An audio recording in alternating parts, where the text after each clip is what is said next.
floor to Indonesia, please. Thank you very much, Mr. President. Mr. President, let me at the outset thank Special Envoy Martin Griffiths and ASG Ramesh Rajasingham for their comprehensive updates. It is unfortunate that despite the robust efforts of these gentlemen and their teams, things are still worrisome on the ground. Nevertheless, we are pleased to hear from Special Envoy that the government of Yemen has engaged constructively with the Special Envoy's proposals, and the Houthis also responded. We hope this effort will soon bear fruit. Almost every day, we are reading of incidents of escalation of the violence, armed groups taking over authority in the south, open conflict in the north, increasing COVID-19 infections, deterioration of the economy, or the plummeting value of the Yemen rial. Such news is in addition to about 80% of the population, about 24 million people still relying on humanitarian aid, with 10 million at risk of starvation. If nothing changes in the coming months, there could be complete collapse in Yemen, with nobody gaining anything from the tussle for control. We therefore fully support the efforts made by the Special Envoy to end the conflict and the suffering of the people of Yemen. Having said that, Mr. President, my delegation would like to highlight 3 points. First, a reminder to all of the agreed commitments. Considering how difficult it has been for the parties to even sit at the same table, the commitments laid out in the Stockholm and Riyadh agreements are monumental. We must therefore avoid the temptation to toss aside already implemented commitments just because others cannot yet be implemented.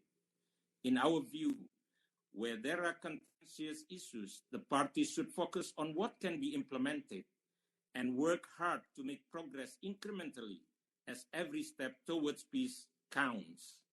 In connection with this, we reiterate our strong concern at the deterioration of the Southern Transitional Council and reaffirm our commitment to Yemen's unity, sovereignty, independence, and territorial integrity.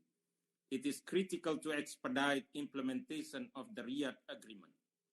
Second, permitting humanitarian assistance and supporting the authorities in addressing COVID-19.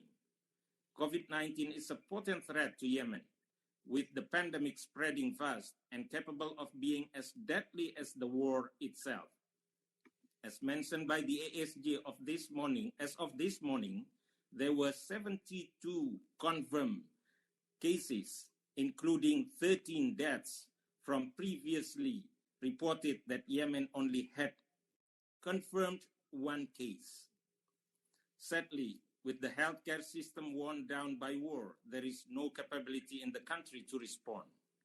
Indonesia therefore calls on the authorities to be transparent so as to enable international community respond accordingly and to allow appropriate humanitarian assistance. Third, a plea for the parties to work with the Special Envoy. We are in the holy month of Ramadan and will soon celebrate Eid al-Fitr, a wonderful time for the Ummah. There is no better time than this for the parties to lay down their weapons and focus on crafting a political settlement. At least we can have a humanitarian pause at least until the Eid al-Fitr, allowing room for dialogue and for the Special Envoy to work on the proposals and for the humanitarian workers to assist in the COVID-19 response. In this connection, we welcome the coalition's extension of the unilateral ceasefire and urge the Houthis to reciprocate immediately so as to stop the hostilities as well as counter COVID-19.